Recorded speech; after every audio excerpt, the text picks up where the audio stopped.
Welcome, Ginger Chen. We really appreciate you taking some time to talk with us a little bit today. Remind our listeners a little bit about who you are and how you became interested in space. Hey everyone, this is Jiangdou Ginger Chen. I am a second year Ph.D. student in STEM education, focusing on computer information systems. Currently, I'm at Florida Institute of Technology. I actually got a golden opportunity to meet the president of the Mars Society, Dr. Robert Zubrin, actually, back to August 2022, the summer. So I visited him, and it just opened my eyes to the space industry. Well, since I was young, I always enjoyed myself looking up to the sky and trying to explore the fascinating space. Last year, I just got a chance to get the chance to get closer, and I was so happy. It also helped me direct my actually nail the topic of my dissertation. So this is How did you get to meet Zubrin? Was there like a contest or was it a chance meeting? Actually, I attended a conference, a digital mining conference in Miami in July. So one of the miners um, had some business with Zubrin, and we together went to Denver in August, in late, I believe August 17th. That's a very impressive day. So, and I got signed book from Dr. Zubrin, very happy. And later on the 18th, his wife, Hope, also them too invited me for dinner in Golden City. That was um, very meaningful for me. Was the Yeah. book, The Case for Space Yes, actually two. The case for space and The and Case for Mars? for Mars. I got two, and later when I got back, I also ordered some other previous his publications. Enjoyed them. Yeah. Yes, the first book, The Case for Space, was the required reading for the most recent class I completed for graduate school. So it's a very good read. He's very pragmatic and a futurist at the same time. Well, what do you find inspirational about his work? What is it about his books that you found to be so intriguing? I think other than like I mean, as the same as other scientific books, it's a lot of numbers and I mean scientific facts. But beyond that, my favorite part is that Dr. Zubrin put a lot of, I mean, shared some deep his motivation, what brought him there. And I really enjoyed reading that part. It's not a lot, but maybe one or two sentences at the very beginning of each chapter. Um, Maybe because my I'm in humanities studies, so it definitely connects me very well in a way that okay, I it keeps me reading. And also I was a science student back to high school, so I learned a lot of physics, chemistry, biology, so that was not hard at all. So yeah, that's my reading from Dr. Zubrin. Right. I particularly enjoyed the fact that he took what is the reality on the ground, and then he Mhm. showed where we could be, and he laid out a very pragmatic path that considered the economics, the Yes. international relations. It was Yeah. a very, I thought it was illuminating. I thought it was good. I enjoyed it so much because it made sense. It seemed very logical, and he was both practical and inspirational. Right, this is where we Yeah. could be, and this is how we could do it. I just thought it was a wonderfully good book. So I'm going to be drawing on that and using that some even in my classes. I believe.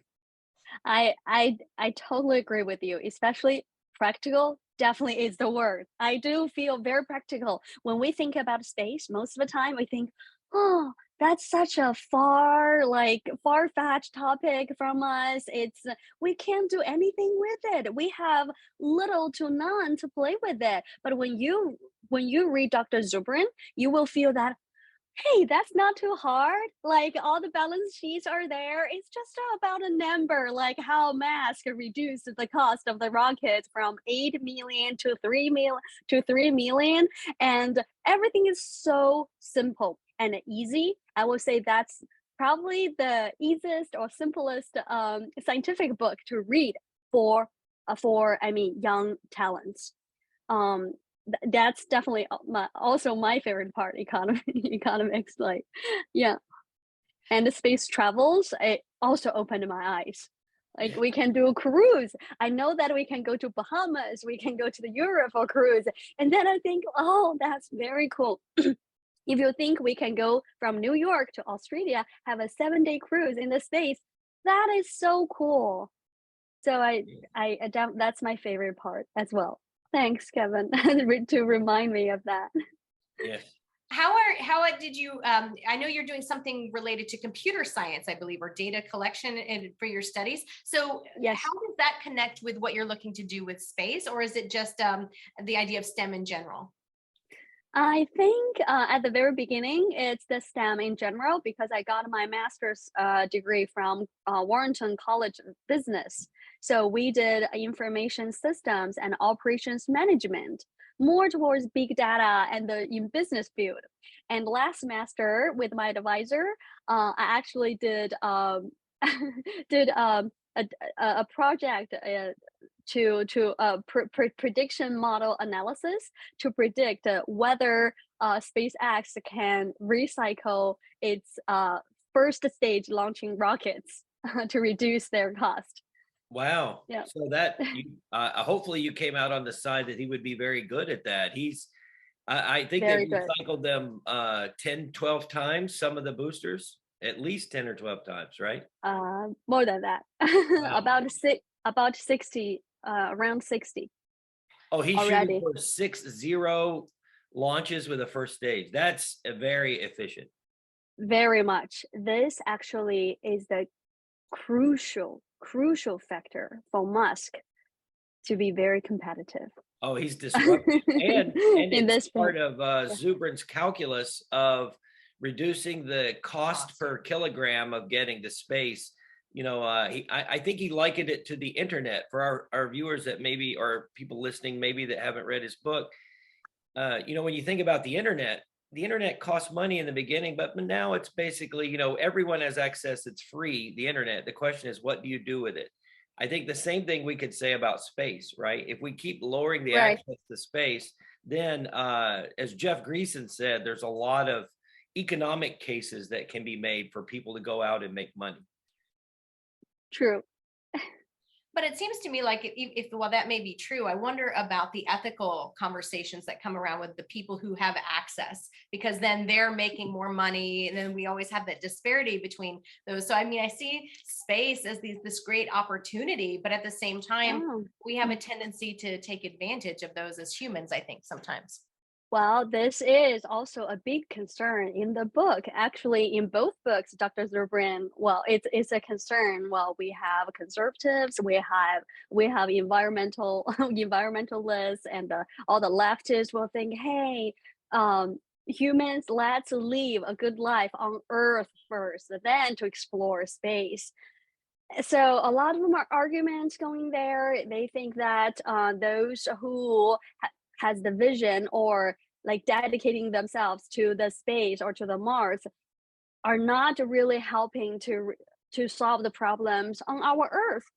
But I mean, from my perspective or reading, I am with Dr. Zubrin. It's not about we are not caring enough for our Earth. It's about the vision that we want to provide opportunity and give future generations laid a solid foundation for them to go further, to seek chances. Actually, this is also our way to preserve or reserve our Mother Earth. That's what I think.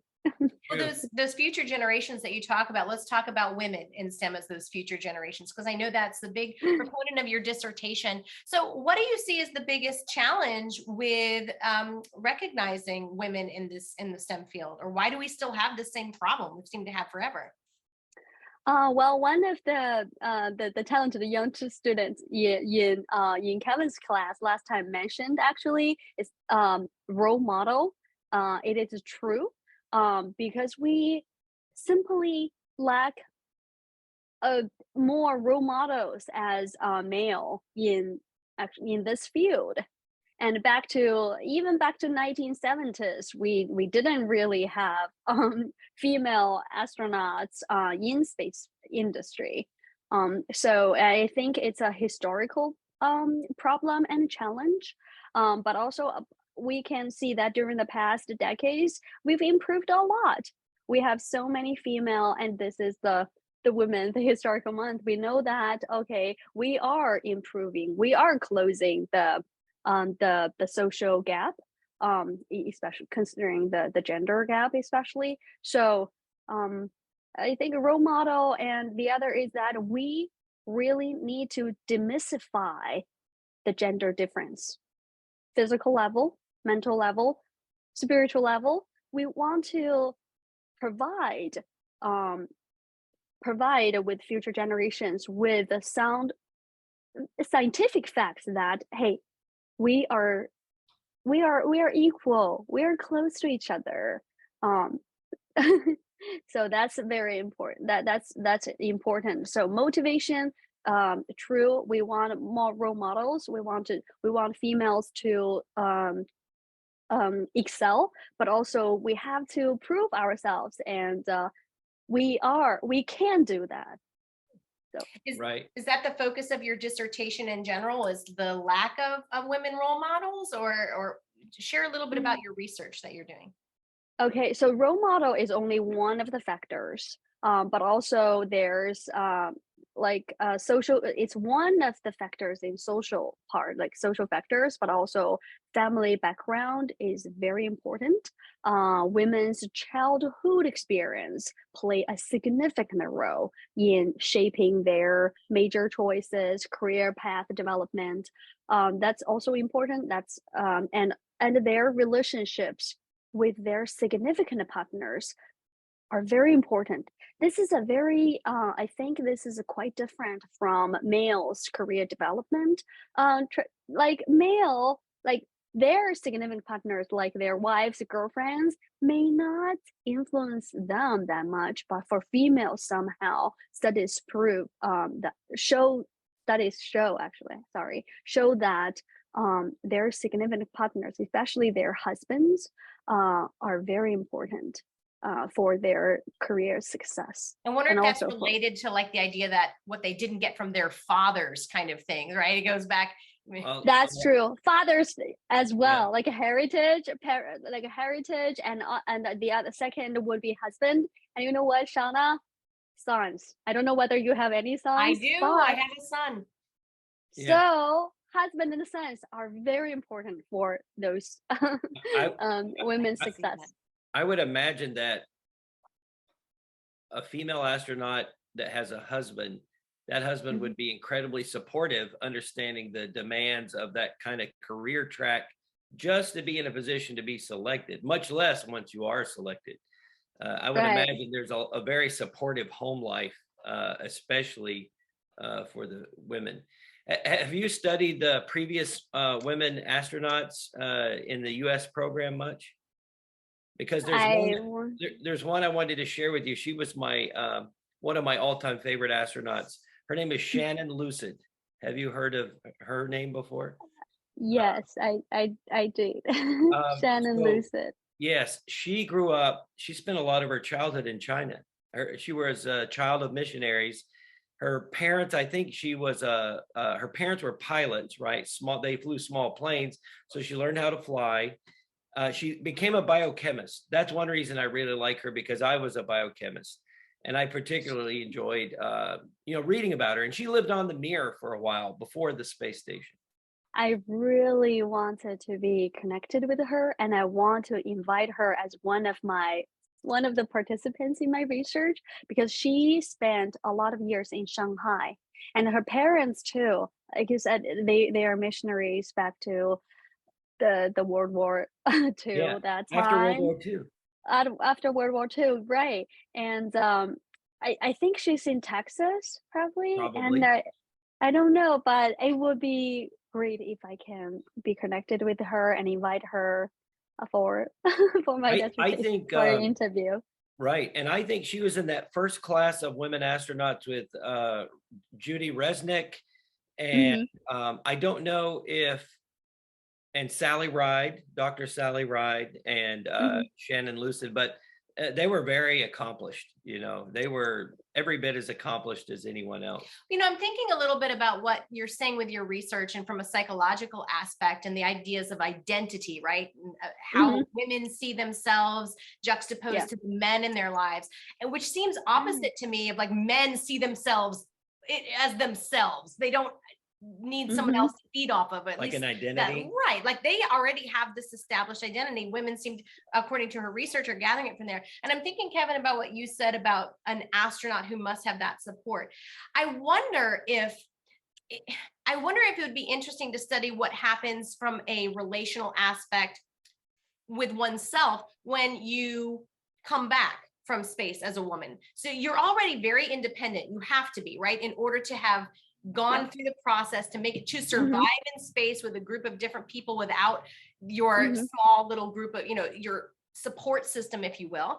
And then to Yes. come back, how do you fit in then with your spouses or the men in your life? Again, I think you're right. You have to have had some men who are supportive of that, but that's not the traditional male role. The traditional male role would be threatened by Right. a woman who's like a man, air quotes, in that respect, right? I would, and I would add Definitely. on top of that, the years of training they do before a mission, they make a new family, right? The Mhm. crews become family. Once I imagine, and maybe you could enlighten us more about once a crew is selected for a mission, they train for at least a year, maybe two, before they go on Mhm. that mission, which makes them become very close. What would you say to some of those things?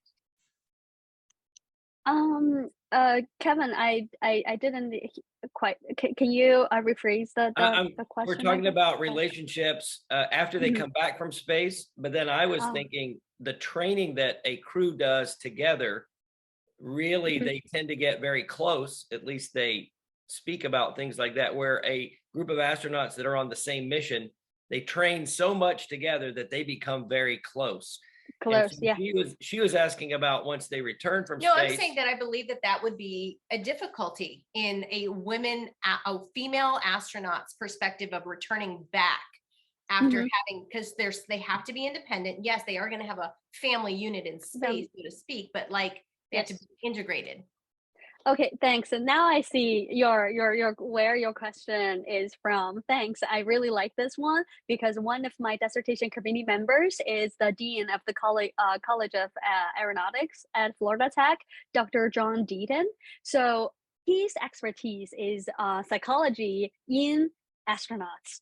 So we can classify astronauts into two groups generally: long-term missions and short-term Mm, missions. yeah, So Wow. for short-term missions, we may not expect more like psychological issues from when they come back because it's short, yes, um, relatively short. But if it's a 3 month, 6 month, well, when we go to Mars, I mean, the round trip will just cost 1.5 year, right? So it's going to be a problem. And even the communication is a big issue because it's not going to be simultaneous right. communication like we can appreciate now. It's going to be at least a 10 to 14 minutes delay. So that's going to be a huge challenge for someone in a family, especially like Shauna, you pointed out very right. Like for female, like we just felt like we have a stronger sense of belonging. We belong to our sons, our husbands, our family, and also sense of attachment. And oh, our sons belong us. We have the responsibility. Oh, I belong to my husband, and then I want to lean on him, or like, so that that's the when they come back, they need to kind of mer- emerge themselves back into an earth cultural. That Right. is a topic for psychologists, even psychiatrists to To look examine into. now. Yeah, and Well, also it's topic for their training I'm to thinking increase too, team effectiveness. Sorry. I'm just getting excited about what you're saying. Sorry, because it's like I don't always understand what we're talking about when we talk about space stuff, but I kind of get the psychology part. So I'm wondering then if it's not important from a young girl's perspective when we're talking about the talented women of the future, right? Right. To imagine that the way that they're, if we can say that they're identifying with men particularly, we almost are we suggesting it would be better to try to help them not have that same identifying up against men from a young age, but rather to identify self? And Actually, thanks, Shauna. One thing is that the purpose of my dissertation is to explore different motivation models or coping skills. First, we want to explore. Hey, we have.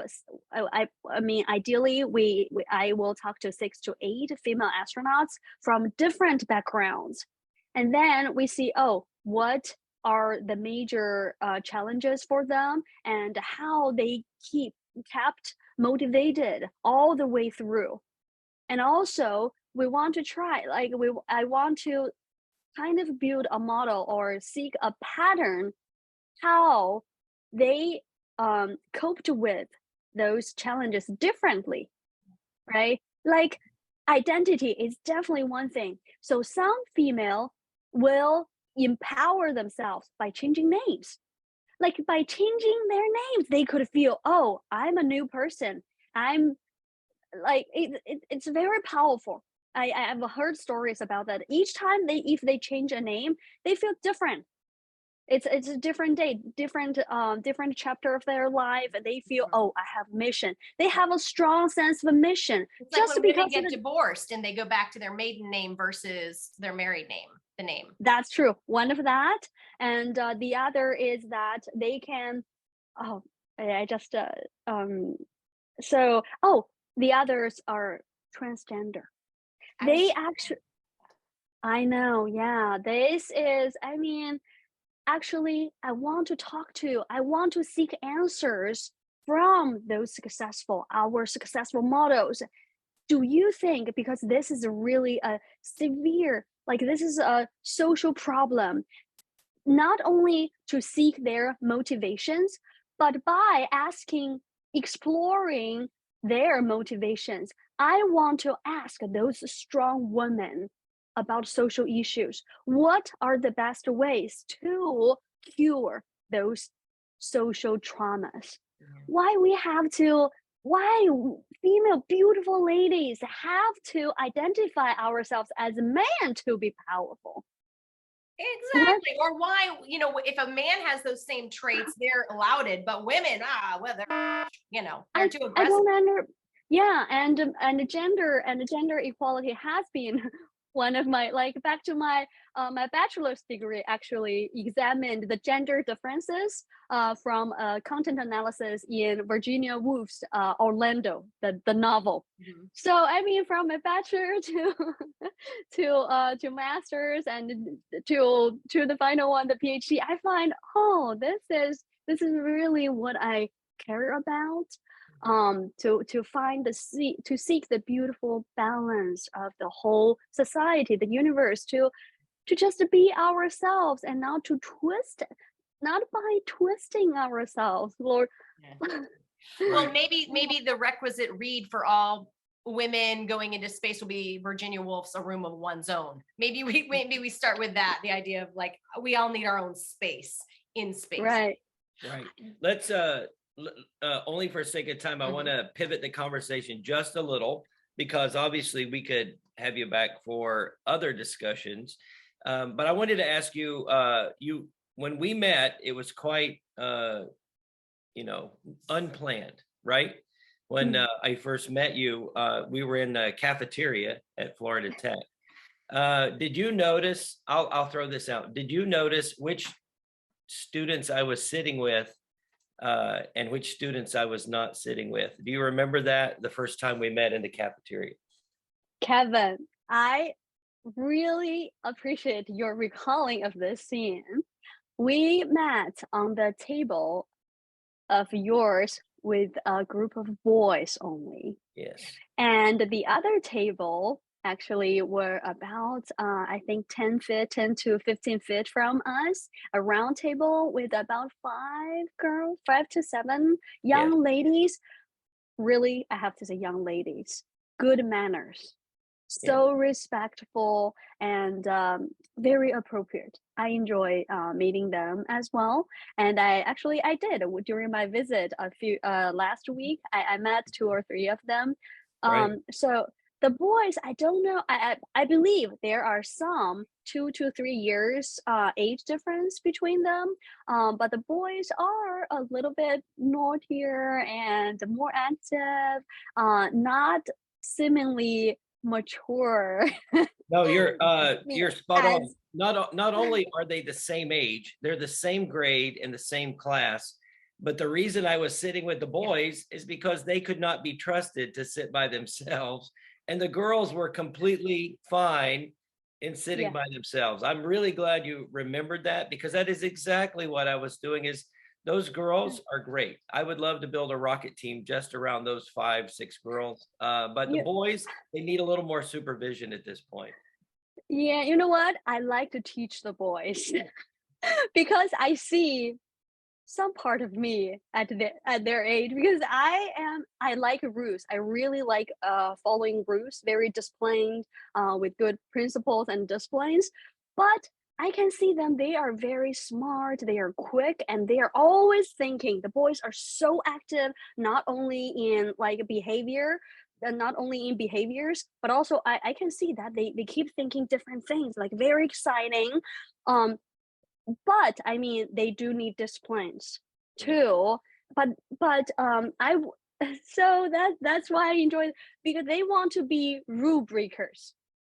So I think they have to understand that, okay, in order to be a good rule breaker, not like not, you have to like to improve the society and not to be like Right, Right. arrested. right, You have to obey rules first. You have to learn the whole system, what works well, what doesn't, then you can improve.